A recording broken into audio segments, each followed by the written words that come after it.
이렇게 예배를 드리게 되었습니다. 종교개혁은 한마디로 잃어버린 것을 되찾은 사건이라고 말씀을 드렸습니다. 영상을 하나를 좀 보여드리고 싶은데요. 종교개혁 관련한 영상 방송실 틀어주시면 좋겠네요.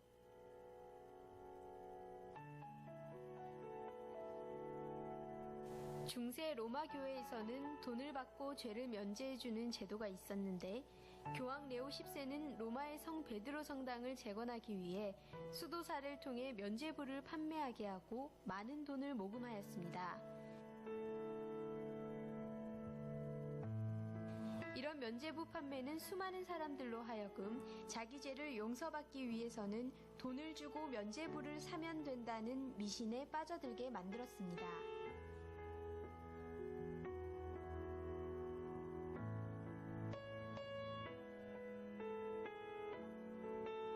(1517년 10월 31일) 이런 상황에서 루터는 면제부 판매의 불황성을 주장한 95개 조항의 반박문을 내고 죄 용서는 돈을 사는 것이 아니라 오직 하나님께서 값없이 주시는 선물이라고 외쳤습니다.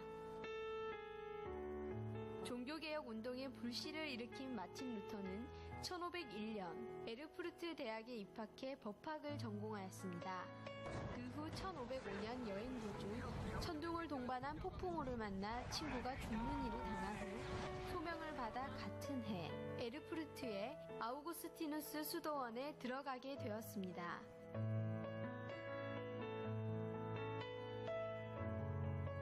그리고 그는 1508년 비텐베르크 대학에서 신학을 공부한 후 이 대학의 신학 교수가 되었습니다.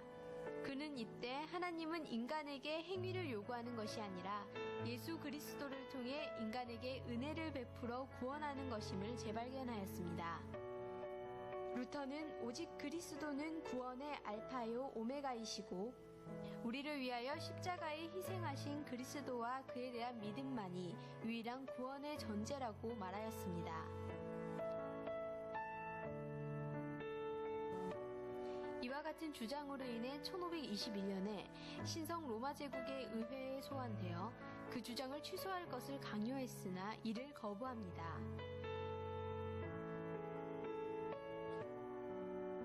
이로 인해 생명의 위협을 받은 루터는 9개월 동안 작센의 영주의 비호 아래 바르트부르크 성에서 숨어 융거 게오르그라는 이름을 가진 귀공자로 변장해 지내면서 신약 성경의 독일어 번역을 완성하였습니다. 이때 루터는 총 12년에 걸쳐 1534년 9월 최초의 완역본인 비테베르크 성경이 출판되었습니다. 이 신약 성경의 완성은 성직자 외에 성경을 접할 수 없었던 시대에 일반인들도 성경을 접하는 계기를 만들었습니다. 그리고 그는 저술에서 사제직과 수도생활, 공로, 교계제도, 고해성사를 거부하였습니다. 그리고 마틴 루터로부터 시작된 종교개혁은 요원의 불길처럼 유럽 제국의 각지로 번지기 시작하여 루터와 뜻을 같이 한 이들과 함께 마침내 성공적으로 개혁을 이루게 됩니다.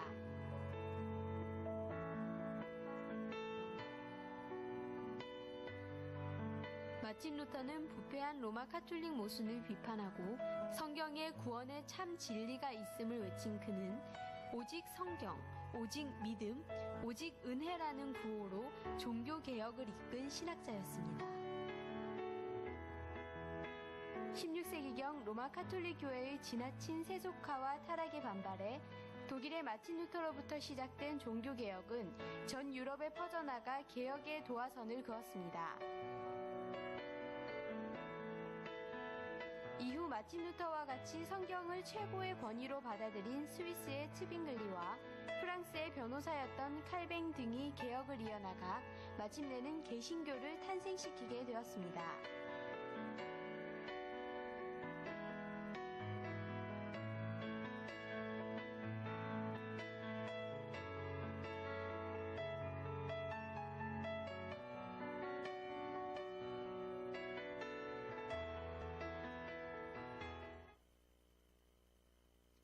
잘 보셨습니까? 예, 이 영화는 공짜입니다. 보신 바와 같이 500년 전에 시작된 그 종교개혁은 중요한 세 가지의 강조점을 갖고 있습니다.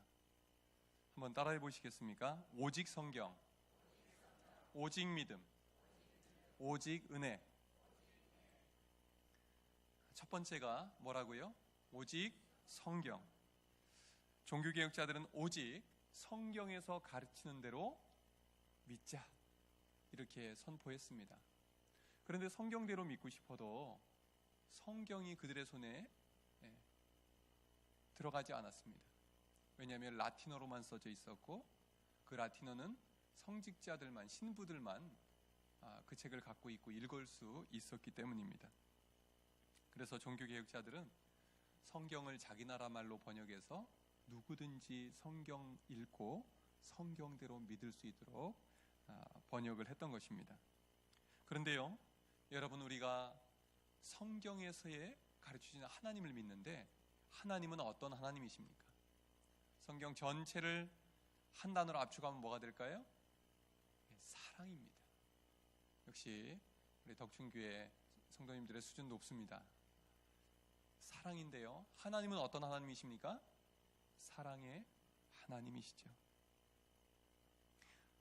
성경은 하나님이 우리를 얼마나 사랑하셨는지, 어떻게 사랑하셨는지 그 사랑의 이야기로 가득 차 있습니다. 두 번째, 오직 믿음입니다. 우리는 우리가 무엇을 해서 구원받는 게 아니라는 거예요. 우리는 잘못하면 고행을 해야 하고, 잘 보이기 위해서 선행을 해야 하고, 또 면죄부를 사야 죄를 용서받는 게 아니라는 겁니다. 그 모든 일들, 우리의 죄를 용서받기 위해서 해야 될 모든 일들은 누가 하셨어요? 하나님 아버지께서 예수 그리스도를 통해서 이미 다 하셨어요. 우리가 할 일은 오직 믿음으로 그것을 받아들이는 것입니다. 이것은 하나님이 우리에게 주시는 사랑의 선물입니다. 세 번째는 뭡니까? 오직 은혜. 성경이 말하는 은혜는 하나님께서 우리에게 거저 주시는 선물이라는 것입니다. 사랑은 대가를 바라지 않습니다. 정말 사랑하면요, 주면서 아깝습니까? 주고 또 주고 싶습니다. 다 주고도 아쉽지 않아요. 더 줄 거 없나? 그렇게 찾게 되잖아요. 사랑과 가장 가까운 말이 바로 은혜입니다. 그래서 우리가 부모님께 받은 그 사랑을 뭐라고 합니까? 어버이의 은혜라고 하지요. 어제는 우리 권사회에서 은퇴 권사님들 이렇게 또 식사 대접하는 그런 기회가 있었습니다. 보고 너무 좋았습니다. 귀하게 받은 사랑을 보답할 줄 아는 참 귀한 교회가 우리 덕춘교회구나 하는 생각이 좀 들었는데요. 여러분, 오직 은혜는 오직 사랑이라는 말입니다. 우리는 종교개혁자들의 세 가지 강조점을 살펴봤는데, 혹시 세 가지를 설명하면서 제가 계속 반복해서 쓴 하나의 단어를 아시겠습니까? 그것은 오직이라는 말도 있었고, 그것은 모두 다 무엇과 연관이 되어 있어요? 사랑입니다. 종교개혁주일은 잃어버렸던 것을 되찾은 것을 기념하는 날이라고 했습니다. 우리는 무엇을 잃어버렸습니까? 우리는 무엇을 되찾아야 합니까? 오늘 이 종교개혁주의를 맞이하면서 또 500주년 되는 이 날을 맞이하면서 그 답을 오늘 읽은 본문 요한일서 4장의 말씀에서 찾아보고자 합니다. 7절부터 16절까지 우리가 10절을 읽었는데요, 가장 많이 반복되는 말이 무슨 말이었을까요? 그렇습니다. 역시 사랑입니다. 몇 번 나왔는지는 잘 모르시죠? 많이 나왔습니다. 17번입니다. 10절에 17번이 나왔습니다. 많이 반복해서 말한다는 것은 그게 어떻다는 얘기입니까? 중요하다. 우리 정말 중요하면 자꾸 반복을 하잖아요. 잊지 말라고. 이거 꼭 그렇게 해야 된다고 우리는 반복을 합니다. 그런데요, 요한일서 전체에서는 사랑이라는 말이 몇 번 나오냐면 30번 나옵니다. 그래서 요한일서에 별명이 붙어 있는데요. 무슨 서신일까요? 사랑의 서신입니다. 사랑하는 자들아, 우리가 서로 사랑하자. 우리도 서로 사랑하는 것이 마땅하니라. 사도 요한이 왜 이렇게 사랑을 강조한 것일까요? 그것은 바로 사도 요한이 섬기던 그 당시의 교회가 사랑을 잃어버렸기 때문입니다. 이유는 당시에 기승을 부리던 이단으로부터 교회를 지키기 위한 싸움이 있었기 때문입니다. 요한 당시에 영지주의라는 이단이 기승을 부렸습니다. 교회에 침투해서 성경을 왜곡하고 믿음을 혼란케 했습니다. 그래서 성도들은 교회를 지키기 위해서 이단이 누구인지 찾아내려고 애를 썼고 그들과 싸웠고 그들을 물리쳤습니다. 그러다 보니까요, 남아있는 교인들 중에서도 서로 의심을 하게 되는 겁니다. 혹시 저 사람도 이단인가? 이렇게 자꾸 의심을 하는 버릇이 들었던 것입니다. 물론 이단으로부터 교회를 지킨 건 너무나 잘한 일이고 중요한 일이죠. 이단은 절대로 교회에 발을 붙여서는 안 됩니다. 우리 여수 덕충교회는 이단이 조금도 틈타지 못하도록 우리가 늘 깨어 기도하고 늘 깨어서 지켜봐야 할 것입니다. 혹시나 주위에서 어디 한번 가보자, 성경 공부가 은혜롭다, 참 그분한테 기도받으면 응답이 있다, 이런 얘기를 들으면 그냥 가지 마시고 꼭 저한테 먼저 이야기하시기 바랍니다. 그러면 함께 알아보고 정말 그곳이 건강한 곳인지 아닌지 분별을 해야 합니다. 아니, 그렇게 고민할 필요도 없습니다. 돌아다니는 신앙치고 건강한 신앙이 없습니다. 그냥 우리 여수 덕충교회에서 기도하고 응답받고 말씀 듣고 은혜 받고 그러리라 결단을 하시면 하나님께서 우리에게 풍성한 은혜를 주실 줄로 믿습니다. 그런데요, 문제는 이 이단들과 싸움에 집중하다 보니까 잃어버린 게 있었던 겁니다. 무엇을 잃어버렸을까요? 그렇습니다. 사랑을 잃어버렸습니다. 사랑은요, 싸우면 반드시 잃어버립니다. 이전에는 이 교회가 사랑이 많았던 교회입니다. 지금 요한이 편지를 써서 어느 교회인지 분명하게 이름이 드러나 있지는 않지만 이 교회는 사랑이 많았던 교회였던 겁니다. 사랑으로 소문난 교회였고 사랑이 넘치는 교회였습니다. 그런데 이 교회를 지키기 위해서 이단과 싸우다 보니까 이단을 쫓아낸 뒤에도 싸우던 습관이 남아 있었던 겁니다. 교인들끼리 서로 미워하고 싸우는 교회가 되어버리고 말았습니다.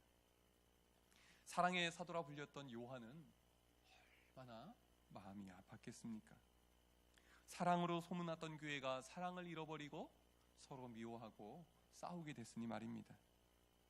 그래서 사도 요한은 우리 서로 사랑하자 강조하고 또 강조하게 된 것입니다. 요한계시록 2장에도 비슷한 교회가 하나 나오는데 어떤 교회인지 혹시 아십니까? 에베소 교회라고 있습니다. 주님은 에베소 교회가 이단과 싸워 이긴 것을 칭찬하십니다. 그리고 곧바로 책망이 이어집니다. 그러나 너를 책망할 것이 있나니 너희의 처음 사랑을 버렸느니라. 그러므로 어디서 떨어졌는지를 생각하고 회개하여 처음 행위를 가지라.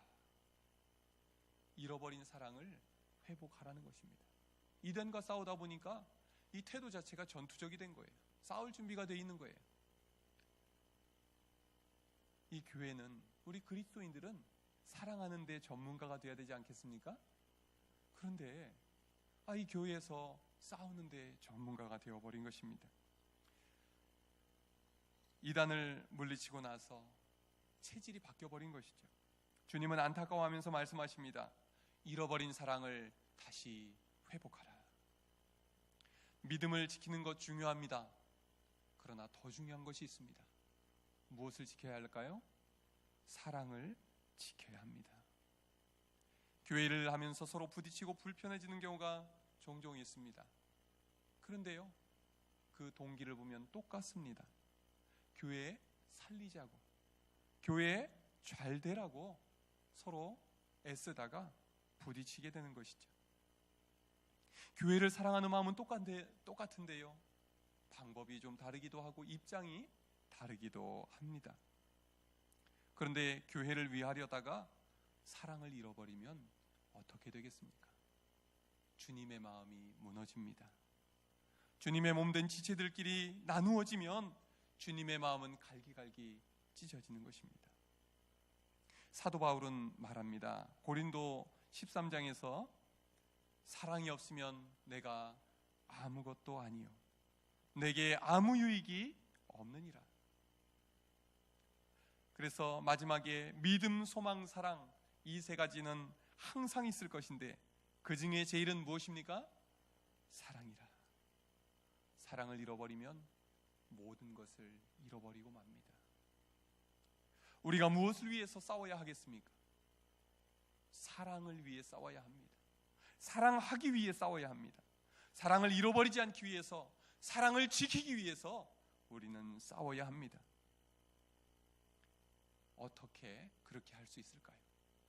서로 사랑하면 됩니다. 이것이 바로 하나님의 전략입니다. 하나님은 우리에게 사랑을 가르쳐 주셨고 서로 사랑으로 이기라 하셨습니다. 그런데 사단의 전략은 반대입니다. 싸우게 만듭니다. 서로 싸우다가 사랑을 잃어버리게 만듭니다. 그리고 계속 싸우게 만듭니다. 우리가 매일같이 살아가는 우리의 삶은 영적인 전쟁터라고 하잖아요. 우리의 신앙생활도 영적인 전쟁이잖아요. 이 영적인 전쟁터에서 우리는 매일같이 누구를 따르겠습니까? 하나님의 전략을 따르겠습니까? 사단의 전략을 따르겠습니까? 엊그제 오랜만에 선교사님 한 분을 만났습니다. 참 오랜만에 뵀는데 한국을 들어오셨더라고요. 그런데 이 선교사님이 여수가 고향입니다. 여기 어머님이 계십니다. 그래서 어머님을 뵈러 고향으로 온 거예요. 제가 이제 식사 대접을 하기로 하고 만났는데 제가 선교사님하고 한 곳을 좀 같이 가고 싶어서 안내를 좀 해달라고 했습니다. 그것은 바로 손양원 목사님의 순교하신 그 현장, 순교터 어딘지 아시면 좀 알려주세요. 그래서 같이 갔습니다. 저는 손양원 목사님이 순교하신 그 미평역 근처 세중앙교회 바로 옆에 있는 그 터에 가서 참 많은 은혜를 받았습니다. 그러면서 저는 이런 생각이 들었습니다. 손양원 목사님이야말로 진정한 개혁자시구나. 그분은 먼저 예수 그리스도의 사랑으로 자기를 개혁하신 분입니다. 남 개혁하라고 외치기는 쉽습니다. 촛불 들고 나가기도 쉽습니다. 그러나 내가 개혁되는 것, 하나님의 말씀으로, 하나님의 사랑으로 개혁되는 것만은 이 세상에서 가장 어려운 일 아니겠습니까? 손양원 목사님은 자기 두 아들의 장례식을 마치고 일주일이 지났을 때 살인범이 잡혔다는 얘기를 들었습니다. 이제 사형 집행만 남아있다고 이야기를 듣게 된 것입니다.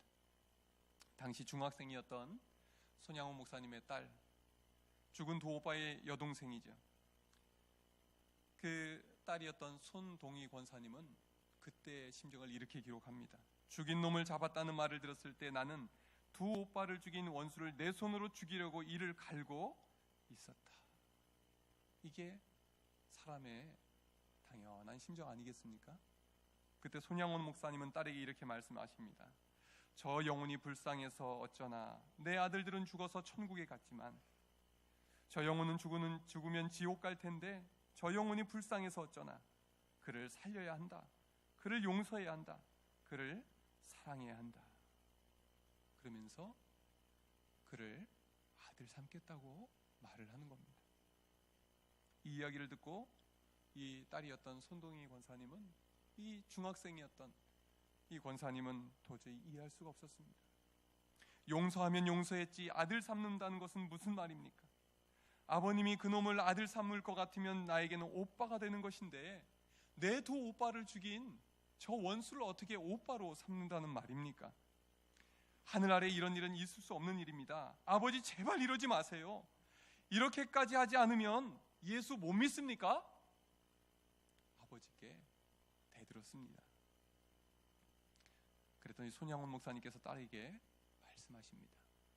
동희야, 제1, 2계명은 내가 지켰는데 함께 원수를 사랑하라는 말씀도 똑같이 하나님의 명령인데 지켜야 하지 않겠느냐? 원수를 사랑하라는 명령에 순종하지 않는다면 과거 5년간의 감옥살이가 모두 헛수고요, 너희를 고생시킨 것도 헛수고만 시킨 꼴이 되고 만다. 그러니 동희야, 가만히 생각해 보아라.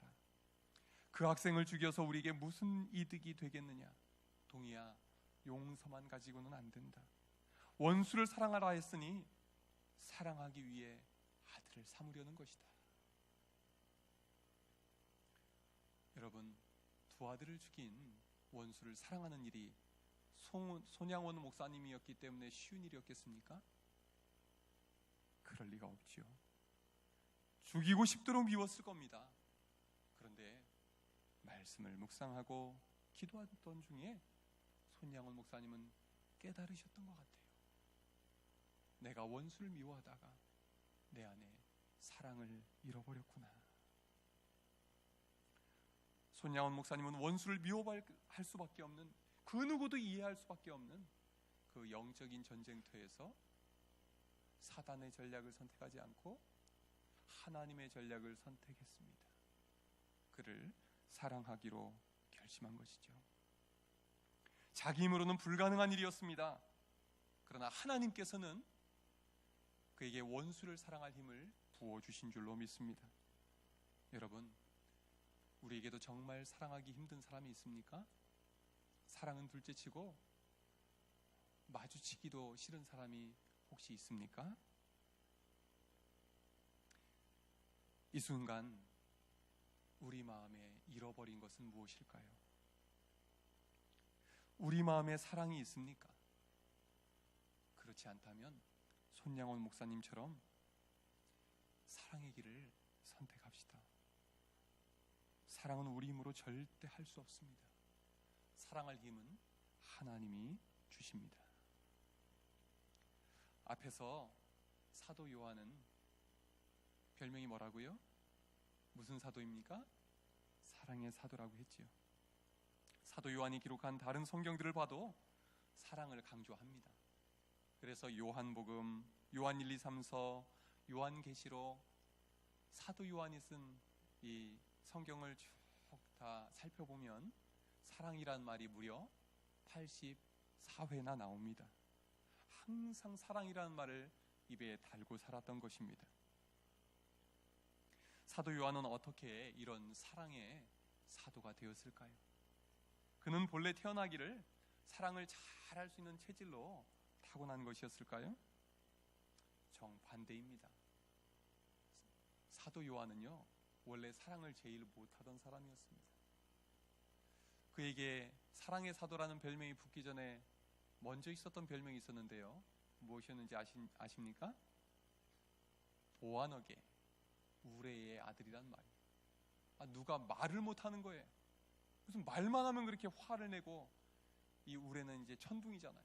그냥 버럭버럭 소리를 지르고 화를 내고 못 견뎌서 정말 대하기 힘든 사람이었던 것 같습니다. 그는요, 지구는 못 사는 성질이었습니다. 예수님한테도 자기 형제랑 우리 예수님이 왕이 되시면 한 사람은 좌편에 한 사람 우편에 우리 제일 높은 자리에 올려달라고 그렇게 떼썼던 사람입니다. 그는 당하고는 못 사는 사람이었고요, 당하면 꼭 갚아줘야 직성이 풀리던 사람이었습니다. 이렇게 사랑할 줄 몰랐던 그가 어떻게 사랑만 부르짖는 사도가 되었습니까?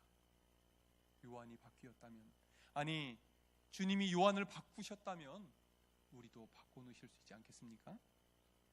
오늘 본문에서 그 비결을 찾아보겠습니다. 여러분 16절 말씀 같이 읽어보겠습니다. 16절 시작. 하나님이 우리를 사랑하시는 사랑을 우리가 알고 믿었노니 하나님은 사랑이시라. 사랑 안에 거하는 자는 하나님 안에 거하고 하나님도 그의 안에 거하시느니라. 아멘. 요한은 알고 믿었다 이렇게 말합니다.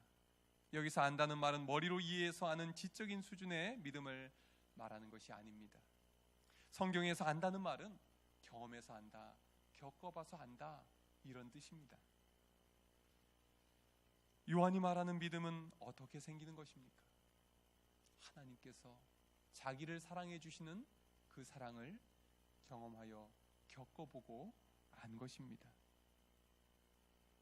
요한은 하나님의 사랑을 어떻게 경험하게 되었습니까? 우리 10절 한 번 더 읽겠습니다. 시작. 사랑은 여기 있으니 우리가 하나님을 사랑한 것이 아니요 하나님이 우리를 사랑하사 우리 죄를 속하기 위하여 화목제물로 그 아들을 보내셨음이라. 아멘. 사랑은 여기 있으니 사랑이 자기를 찾아왔다는 거예요. 사랑이 나를 만나줬다는 겁니다. 사랑이 나를 변화시켰다는 거예요. 내가 지금 예수님을 믿고 구원받은 것은 주님의 그 사랑 때문이라는 거예요. 예수님이 요한을 먼저 찾아오셨죠. 그를 만나 주셨습니다. 요한은 예수님께 사랑을 받고 끝내 예수님이 십자가에 달려 죽으시는 모습까지 곁에서 지켜봤습니다. 이렇게까지 나를 사랑하시는구나, 이렇게까지 우리 죄인들을 사랑하시는구나, 그는 지켜보았던 것입니다. 그리고 그 과정에서 그는 깨달았습니다. 하나님이 나를 얼마나 사랑하시는지. 그 사랑받은 그는 예수님을 구주로 믿게 될 수밖에 없었습니다. 하나님의 아들이심을 그는 믿게 되었던 것입니다. 그의 믿음은 주님과의 만남 속에서 이렇게 사랑을 겪으면서 생겨난 것입니다. 종교개혁 구호 중에 오직 믿음이라고 있었지요. 믿음은 우리가 믿기로 결단해서 생겨난 것이 아닙니다. 사랑의 하나님이 먼저 우리에게 다가오셨고 우리에게 사랑을 부어주셨고, 그래서 우리에게 그 사랑으로 인해서 믿음이 생겨난 것입니다. 그래서 우리가 지금 믿고 있는 이유는 하나님이 우리에게 주신 선물입니다. 이 믿음을 통해 구원의 선물을 또한 허락하신 줄로 믿습니다. 그러나 하나님은 우리가 구원받은 믿음만 가지고 거기에 머무르기를 원하지 않으십니다. 진리를 알고 진리를 지키는 믿음에 머물기를 원하지 않으십니다.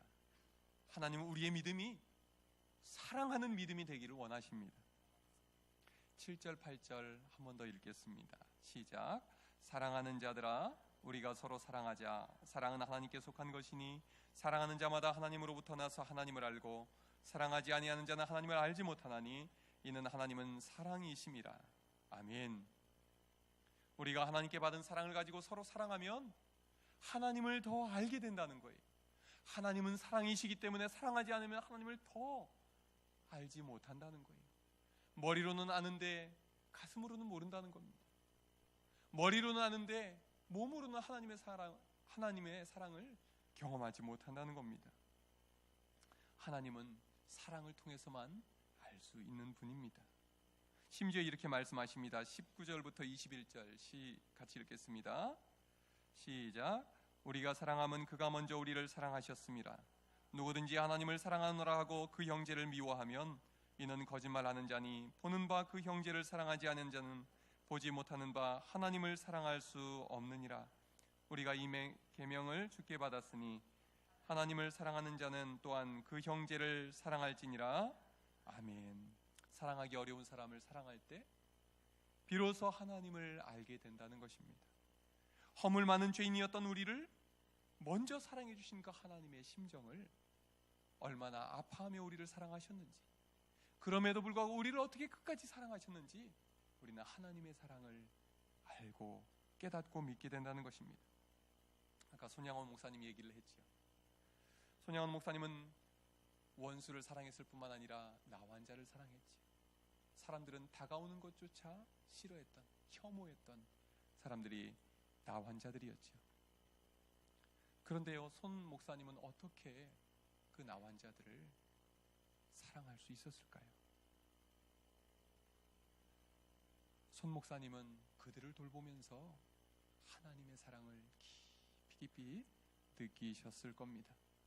나병보다 더 더럽고 지독한 불치병인 죄에 빠진 나를, 우리를 그 아들 예수 그리스도를 보내셔서 사랑해 주시고 대신 죽어 주시고 우리에게 생명 내어 주신 그 하나님의 심정을 말입니다. 여러분, 나병 환자를 섬기는 일이 손 목사님이었기 때문에 쉬웠겠습니까? 그럴 수 없었겠지요. 이 일이 얼마나 어려운 일이었는지 알 법한 기도문이 하나 있어서 손 목사님의 기도문을 소개해드리겠습니다. 주여, 애양혼을 사랑하게 하여 주시옵소서. 주여, 나로 하여금 애양혼을 참으로 사랑할 수 있는 사랑을 주시옵소서. 주께서 이들을 사랑하심 같은 사랑을 주시옵소서. 오 주여, 나는 이들을 사랑하되 나의 부모와 형제와 처자보다도 더 사랑하게 하여 주시옵소서. 차라리 내 몸이 저들과 같이 추한 지경에 빠질지라도 사랑하게 하여 주옵소서. 주여, 만약 저들이 나를 싫어하여 나를 배반할지라도 나는 여전히 저들을 참으로 사랑하여 종말까지 싫어버리지 않게 하여 주시옵소서. 아멘. 오늘 종교개혁 주일에 손양원 목사님을 생각해 봅니다. 그분은 남들보다 먼저 예수 그리스도의 사랑으로 자신을 개혁한 분이었습니다. 예수님께 받은 그 사랑으로 원수를 바꾸고 예수 그리스도의 사랑으로 나 환자들에게 주님의 사랑을 전하여 그들의 인생을 바꿨던 분입니다. 이 모든 일은 손양원 목사님의 힘으로는 불가능했습니다. 주님이 사랑을, 십자가의 사랑을 부어주셔서 가능한 일이었습니다. 이 일이 수많은 이들에게 감명을 주었고 오늘 우리에게까지 큰 울림을 주고 있지 않습니까? 여러분, 진정한 개혁은 사랑을 통해서만 가능합니다. 사랑은 모닥불 같습니다. 바람은요, 초가 아무리 많아도 초는 한 번에 다 꺼뜨릴 수 있습니다. 그런데 모닥불은 어떨까요? 모닥불은 바람이 불면 어때요? 꺼집니까? 더 활활 타오르죠. 여러분, 우리의 지금 신앙은 촛불입니까? 모닥불입니까? 흩어지고 나눠지면 사단은 우리의 믿음, 우리의 사랑을 쉽게 꺼뜨릴 수 있습니다. 그러나 힘들어도 어려워도 주님의 몸된 덕충교회에 붙어 있읍시다.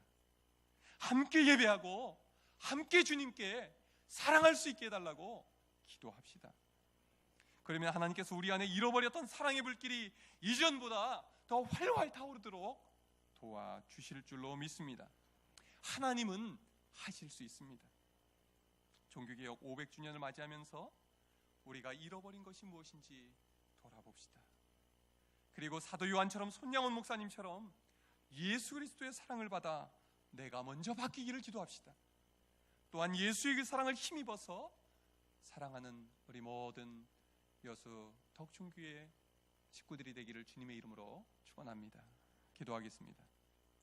사랑의 하나님 아버지, 종교개혁 500주년 주일을 맞아 우리가 잃어버린 것이 무엇인지 돌아봅니다. 우리에게 사랑을 부어주시옵소서. 우리 힘으로는 서로 사랑할 수 없습니다. 예수 그리스도의 사랑으로 변화받게 하여 주시고 서로 사랑하며 살게 하여 주옵소서. 예수님 이름으로 기도하옵나이다. 아멘.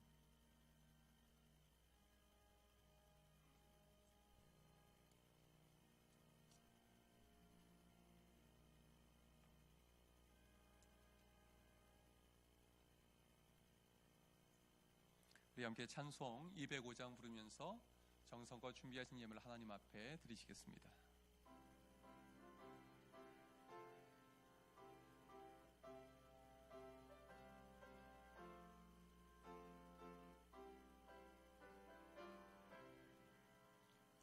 주 예수 크신 사랑 늘 말해 주시오.